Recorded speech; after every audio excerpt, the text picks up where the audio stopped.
Assalamualaikum warahmatullahi wabarakatuh. Alhamdulillahirabbil alamin. Pada kesempatan kali ini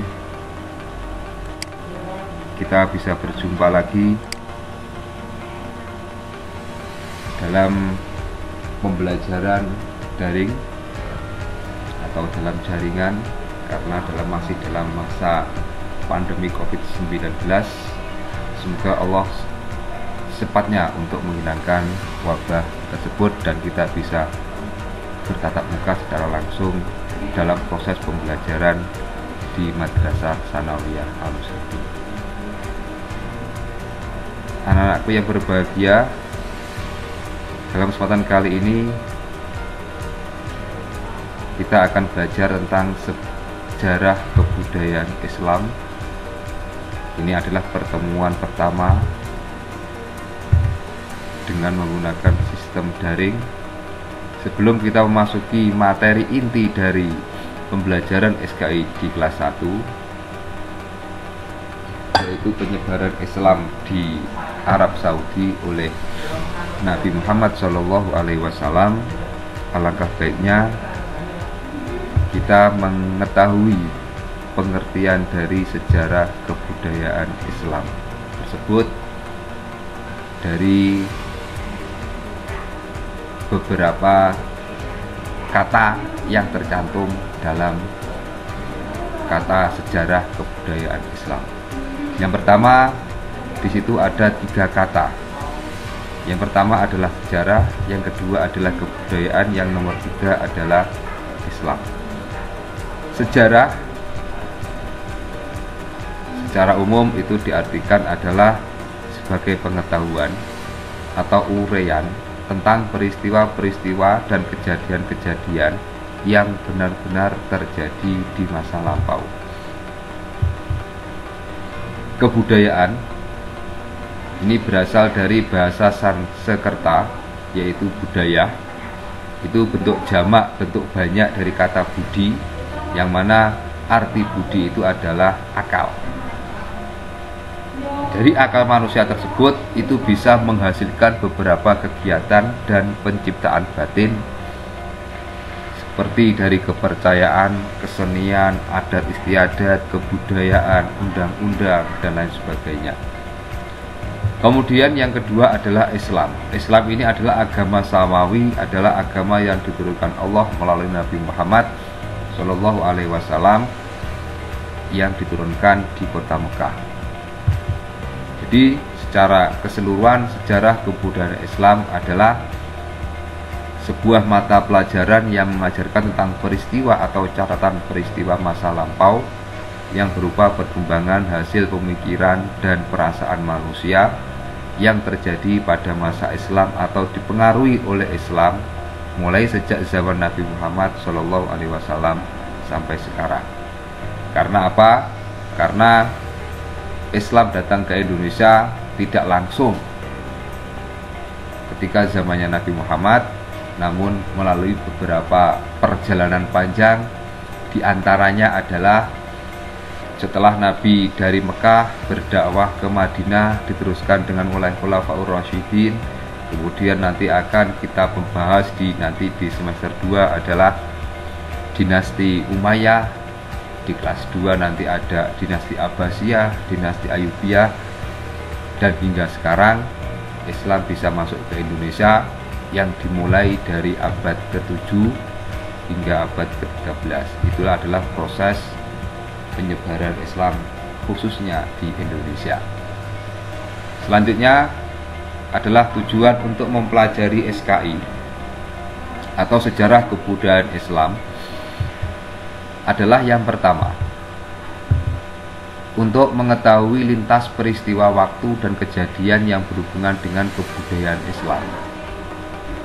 Dengan perjalanannya waktu, manusia terlahir, kemudian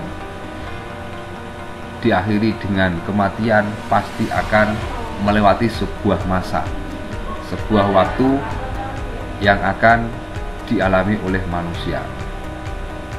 Kejadian sekarang, kejadian masa lalu, kejadian yang akan datang itu namanya adalah peristiwa. Peristiwa yang telah lalu itu disebut dengan sejarah. Jadi kata lain dari sejarah adalah cerita kehidupan masa lalu. Namun tetap kita perhatikan, walaupun cerita masa lalu, dengan belajar sejarah kita akan memahami, kita akan mengetahui perilaku-perilaku manusia yang telah lalu, masa-masa manusia yang telah meninggalkan kita dengan berbagai hasil kenangan ataupun peninggalan. Yang kedua, untuk mengetahui tempat-tempat bersejarah dan para tokoh yang berjasa dalam perkembangan Islam. Saya contohkan di sini. Dengan perkembangan Islam, di sana ada beberapa tokoh ketika zamannya Nabi, ada sahabat Abu Bakar, ada sahabat Umar, ada sahabat Utsman, sahabat Ali, ada istri Nabi, ada putri Nabi, dan lain sebagainya. Itu semuanya bertempat, namun sekarang yang kita ketahui adalah tinggal makamnya. Nah, tempat-tempat bersejarah mulai dari Masjidil Haram, Masjid Nabawi itu adalah tempat-tempat sejarah dan para tokoh yang berjasa dalam perkembangan Islam. Yang ketiga adalah untuk memahami bentuk peninggalan bersejarah dalam kebudayaan Islam dari satu periode ke periode berikutnya. Tadi sudah sempat saya singgung bahwa perjalanan Islam yang diturunkan oleh Allah kepada Nabi Muhammad yang berada di Mekah, kemudian hijrah ke Madinah, kemudian disebarkan oleh para generasi sahabat ataupun khulafaur rasyidin, diteruskan oleh tabi'in, tabi'in hingga sampai sekarang kita belajar mengetahui beberapa peninggalan-peninggalan Islam dari para ulama tersebut. Jadi yang nomor 3, mulai dari peninggalan sejarah berupa kitab, berupa masjid dan lain sebagainya, itu adalah periode-periode perkembangan Islam. Untuk selanjutnya adalah apa manfaat kita mempelajari SKI? Yang pertama adalah kita bisa mengambil hikmah ataupun pengalaman dari setiap kejadian di masa lampau untuk menambah ketakwaan kita kepada Allah. Dengan mengetahui cerita-cerita orang terdahulu, kita bisa menambah ketakwaan kita kepada Allah Subhanahu wa Ta'ala.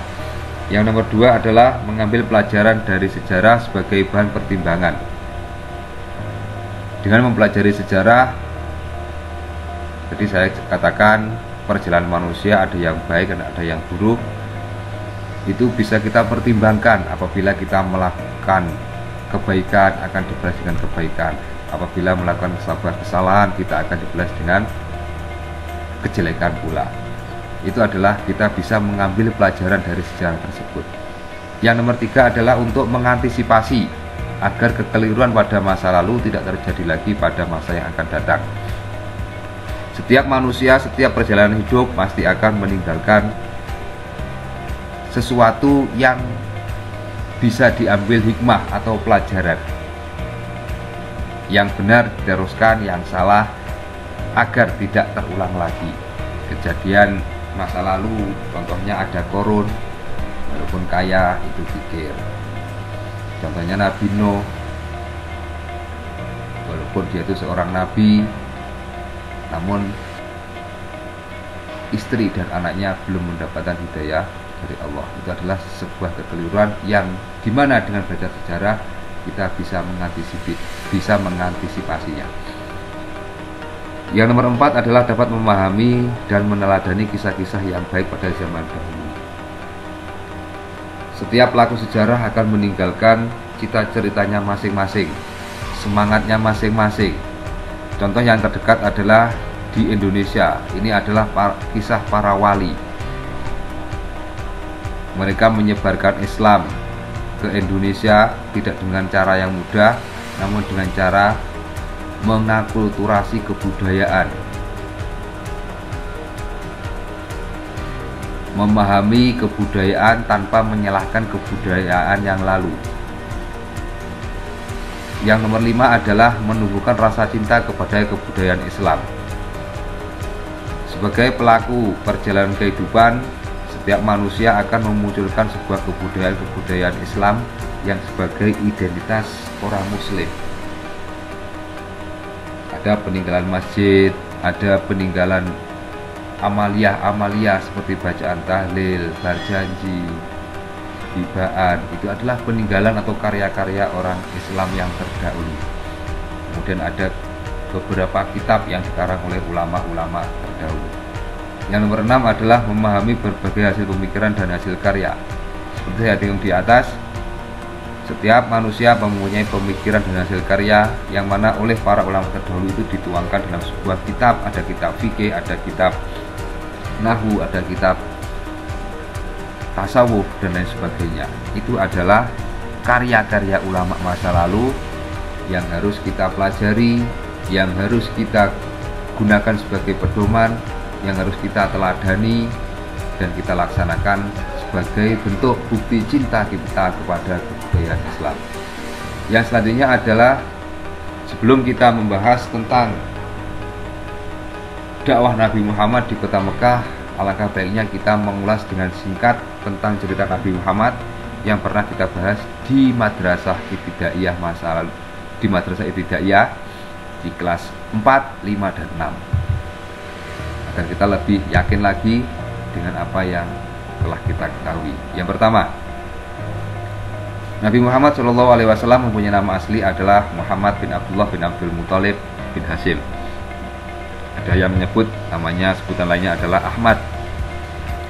Kemudian lahir pada hari Isnin tahun 12 Rabiul Awal, ataupun karena dulu itu belum ada tahun Islam maksudnya, dan karena bersamaan dengan penyerangan Raja Abroha, pada tahun penyerangan Raja Abroha ke kota Mekah, maka Nabi Muhammad SAW secara umum lebih dikenal lahir pada 12 Rabiul Awal tahun Gajah.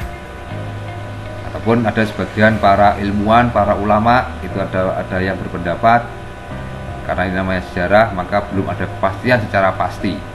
Ada yang mengatakan lahir 20 April, ada yang mengatakan lahir 21 April tahun 580 Masehi. Lahirnya di Mekah Al-Mukarramah, tepatnya di rumah Abdul Muthalib. Kemudian dari seorang ibu yang bernama Aminah binti Wahab bin Abdul Manaf. Kemudian nama ayahnya adalah Abdullah bin Abdul Muthalib bin Hashim bin Abdul Manaf. Jadi ayah dan ibu Nabi ini bertemu dengan satu nasab, yaitu di Abdul Manaf. Setelah perjalanan waktu, kita ketahui bahwa Nabi itu terlahir dalam keadaan yatim. Ketika itu, setelah Nabi dilahirkan, tidak mempunyai seorang ayah. Kemudian ibunya Nabi ini dibantu oleh seorang perempuan atau seorang hamba, namanya Barokah Al-Habasyiyah. Kemudian setelah ibu Nabi wafat pun, yang menyusui Nabi adalah Tuwailibah, perempuan Abu Lahab, yang mana Abu Lahab itu adalah paman Nabi. Kemudian Nabi juga diberikan susu ataupun diberikan ASI oleh Halimah binti Zuhaib As-Sa'diyah atau Halimatus Sa'diyah. Ini dulu ada singkat cerita, ketika Halimatus Sa'diyah ini menyusui oleh Nabi, oleh Allah diberikan beberapa barokah. Kambing peliharaannya itu berkembang dengan pesat. Karena apa? Karena mendapatkan barokah dari Allah Subhanahu wa Ta'ala, yang mana itu sudah menyusui Nabi Muhammad. Perjalanan singkat Nabi Muhammad SAW setelah usia 5 tahun, seperti telah kita dengar, Nabi dadanya itu dibelah oleh 2 malaikat. Karena apa? Karena untuk menghilangkan beberapa kotoran-kotoran atau godaan-godaan dari setan. Maka setiap nabi itu adalah maksum, terjaga dari perlakuan atau dari tingkah laku maksiat ataupun sesuatu yang durhaka kepada Allah. Usia 6 tahun Ini ibunya wafat di daerah Al-Abwa, kemudian dikasuh oleh kakeknya yaitu Abdul Muthalib ketika usia 8 tahun. Kemudian setelah 8 tahun Nabi Muhammad ditinggalkan oleh kakeknya. Kemudian pada usia 9 tahun itu Nabi diasuh oleh pamannya yaitu Abu Thalib. Kemudian ketika usia 9 tahun juga Nabi diajak oleh Abu Thalib ke Syam untuk urusan bisnis ataupun perdagangan. Secara tidak langsung Nabi bertemu dengan seorang pendeta Nasrani yang bernama Bahiroh atau Buhairah, yang mana pendeta Nasrani tersebut atau Bahiroh atau Buhairah tersebut itu mengetahui cap kenabian Nabi yang berada di punggung Nabi, yang mana itu telah diberitahukan dalam kitab Injil. Usia 20 tahun Nabi ini terlibat dalam peperangan, namun Nabi tidak berperang secara langsung. Nabi cuma mengumpulkan beberapa anak panah. Kemudian ketika usia 25 tahun ini Nabi berdagang ke Syam untuk kedua kalinya, ini bersama Maisarah. Ini nama seorang laki-laki, walaupun namanya Maisarah, ini sebenarnya seorang laki-laki. Ini pembantu dari Khadijah, yang mana Khadijah ini dalam ceritanya akan menjadi istri pertama dari Nabi Muhammad SAW. Tidak berselang lama, karena Nabi adalah orang yang terpercaya, tidak pernah berbohong. Akhirnya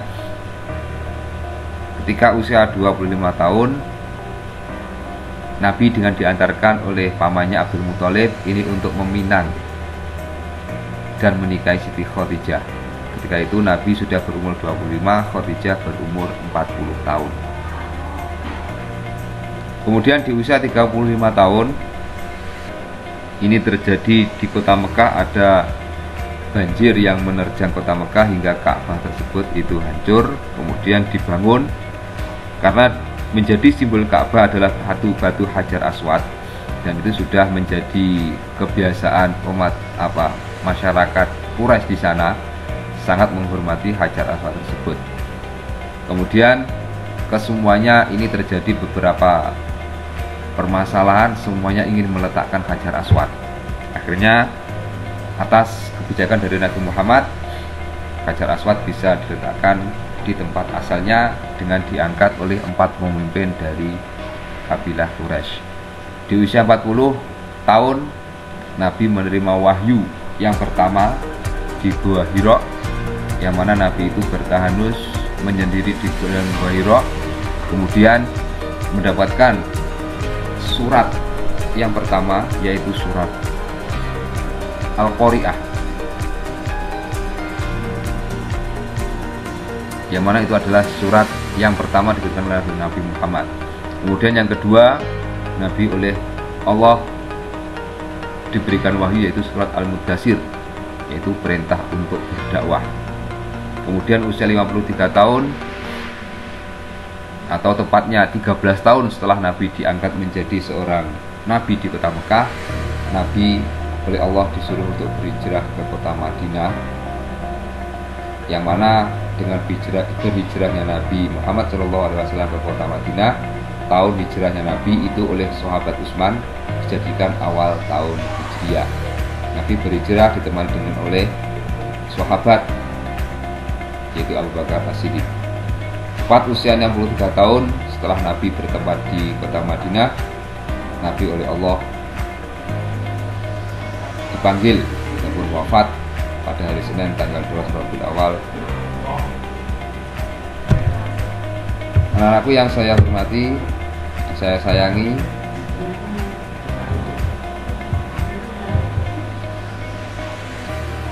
dari kejadian tersebut, dari sedikit cerita ulang tersebut,